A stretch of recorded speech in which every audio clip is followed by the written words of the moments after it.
Seth freaking Rollins, and this is BrettO Live on YouTube. What is going on, guys? BrettO Live back with another video, and today we have the Week in Review episode 84. Pretty awesome first show. We're going to start off with Monday Night Raw. Pretty good show. I don't know how you guys felt about it. Let me know down in the comments down below as always. But this is episode 84. This is where we go over Raw and Smackdown in a setup style. I'll tell you guys what happened, tell you what I thought about it. So without further ado, let's get into it. Starting over here was a tag team match. Nia Jax, Shayna Basler, Lana versus Asuka, Danabrook, and Mandy Rose. This match ended in a complete catastrophe. Shayna Basler broke Mandy Rose's arm. Danabrook got injured during this match, and then backstage she also got attacked by Reckoning of Retribution. So Mandy Rose and Danabrook are automatically out of the Survivor Series team, so this match just ended with a total catastrophe. But then Nia Jax and Shayna Baszler looked like they had it in the bag. Lana tags herself in, and Nia's like, you better not tag yourself in this entire match. Stay on the apron. But she tagged herself in, and seconds when she did that, Asuka lock, and she taps out. Match ended with Asuka winning, but again, these two, not too well for them. But yeah, and then after this, Nia Jax put Lana through the table for a 9th time.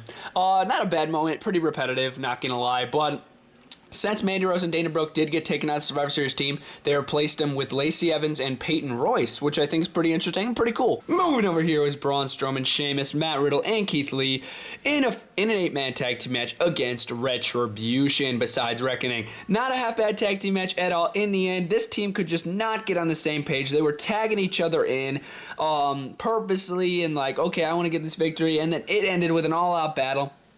They couldn't get on the same page. Mustafa Ali took advantage. He rolled up Matt Riddle, the legal man, and pinned him 1, 2, 3. AJ Styles, as you guys would guess, was very disappointed in his team because, of course, he is the team captain, baby. But yeah, I'm liking this team. Them going into Survivor Series, I think they could pick up the victory. Survivor Series predictions are already on the channel. Make sure to go check them out. But yeah, again, moving over here is Bray Wyatt versus The Miz in a one-on-one match. Yes, not the Fiend, Bray Wyatt. Of course, with Morrison on ringside. And nearing the end of the match, Alexa Bliss actually took out Morrison, sent him right over the barricade. Just like that. Boom, and both of them went flying over the barricade. I'm like, oh my god, look out. And then Bray Wyatt in the ring got a little distracted. Miz tried to take him out. Didn't really work out in his favor. Bray Wyatt hit the Sister Abigail, 1, 2, 3, and he took out The Miz. Not half bad. Another match where it's just like, yeah, this match wasn't that bad at all. You know, I enjoyed it. This entire Raw kept me entertained. Not half bad right there, and yes, Bray Wyatt did pick up the victory, as I said. Moving over here, it was The New Day versus The Hurt Business for the Raw Tag Team Championships. Remember The Hurt Business? Of course, it was Shelton Benjamin and Cedric Alexander for the Raw Tag Championships, and I thought The Hurt Business had a better chance.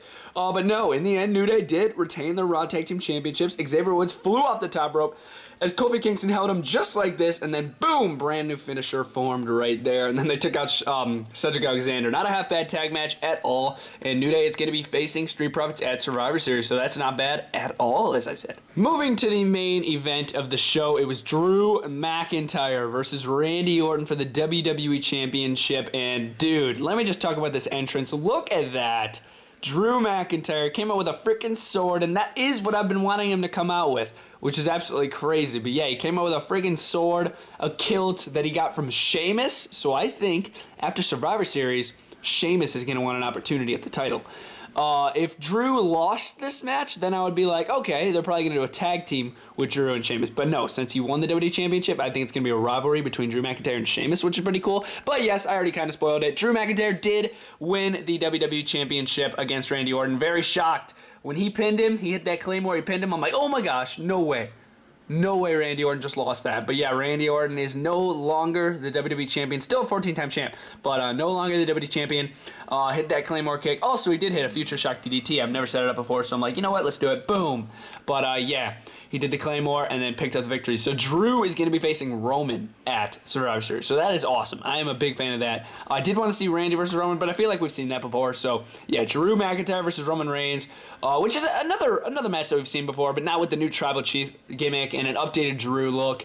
He's dominant, so that's going to be pretty good at Survivor Series. Not a half-bad way to end the show at all. In the end, I'm going to be giving Raw an 8 out of 10. Let me know what you guys thought about it down in the comments below. Now, we're going to jump into Smackdown. Okay, guys, continuing the week in review here with Smackdown, which also, just like Raw, wasn't a half-bad show at all. We're going to jump right in. Starting over here, it was the end of a chapter. Buddy Murphy and Seth Rollins. I really hope it's the end of their rivalry. It was Buddy Murphy versus Seth Rollins, and hopefully, as I said, their final match. But yeah, in the end, very surprised to see Buddy Murphy pick up the victory. I'm like, whoa, Buddy Murphy just pinned a former WWE champion, Seth Rollins. I couldn't believe it. Hit him with the Murphy's Law, 1, 2, 3. I'm like, whoa, Buddy Murphy just beat Seth Rollins. But I'm glad that he did, hopefully ending this rivalry once and for all with the Mysterio family and Buddy Murphy. I really hope it's over. Seth Rollins goes and have the baby with Becky Lynch, comes back as the Architect again, not the Messiah. Really hope so. But other than that, not too bad. Moving over here, it was the contract signing between Drew McIntyre and Roman Reigns. This did get very personal, pretty good as well. Roman Reigns called out Drew McIntyre for being, nobody even knows him. Reigns saying he's well known. This is his WWE. This is his show. Basically just saying how he's the better champion. And Roman Reigns sat at the head of the table. Pretty cool. I thought that was pretty interesting. He didn't sit side on side with Drew McIntyre. He sat at the head of the table because he's the tribal chief. So that was pretty cool. But yeah, both men signed a contract. That match is going to go down at Survivor Series. Very hyped. If you guys have not already, as I said, watch the Survivor Series prediction video. It is on the channel. Moving over here, it was Asuka and Sasha Banks basically in a promo going face to face before they go down at Survivor Series. It ended with Carmella attacking Sasha Banks from behind. Again, you coward. This is like literally the third time. If you're going to attack somebody, attack them face to face. Don't attack them from behind. You're a coward. You're a bad wrestler. You should not be in this rivalry with Sasha Banks, and you're not going to win the title. I almost guarantee it. Otherwise, boring moment. Moving over here, it was the final qualifiers match for the women's team.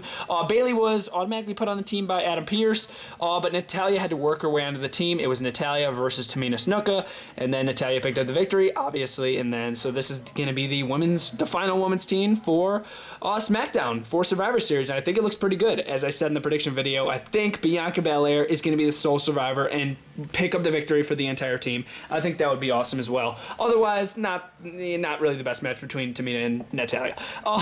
Moving over here, it was Jey Uso versus Danny Bryant. Danny Bryant looking to get a little more revenge after what Jey Uso did to him, and indeed he did in the main event of the show.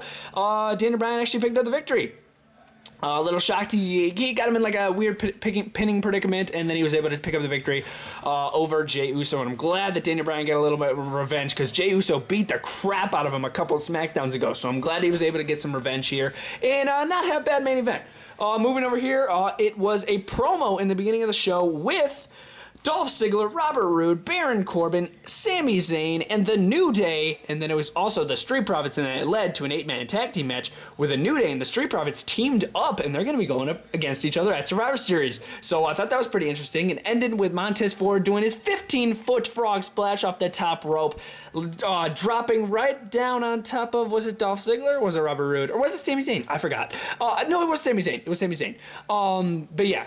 Frog Splash to Sami Zayn, picked up the victory for the team. There was a little miscommunication between the New Day and the Street Profits, but of course, you want to show that those little cracks because, of course, they're not going to be friends in Survivor Series, they're going to be enemies. So, of course, you're going to want to do that. Not a half-bad match at all. But yes, guys, that was SmackDown. Not a half-bad show. Neither was Raw. I thought Raw was pretty good. I thought SmackDown was pretty good. Overall, good week for WWE this week. I'm going to be a little easy on them. I thought it was pretty good. I am also going to give SmackDown an 8 out of 10, and I really hope you enjoyed this video. Let me know your comments, your thoughts of the shows down in the comments down below, and I'll see you guys next time. BrettO Live out.